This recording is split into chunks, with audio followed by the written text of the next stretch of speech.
దయచేసి కెరీర్ మీద ఫోకస్ పెట్టండి.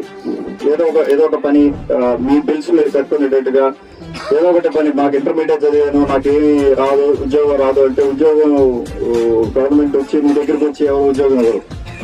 మనమే ఎత్తుక్కుంటూ వెళ్ళాలి. దయచేసి ఎవరి మీద డిపెండ్ అవ్వమాకండి. మీ శక్తి మేరకు మీరు ఏం చేయగలరో చూడండి.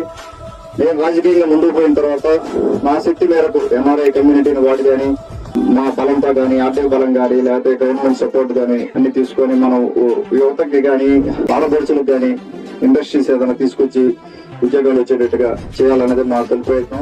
సామాన్యుడు కాడు, అతను కారణ జన్ముడు. అతనొక యోగి, అతనొక యోధుడు. అతన్నెవ్వరూ ఆపలేరు. నింగి శిరసు వంచి నమోస్తు నీకు అనగా నవోదయానివై జనించినావురా.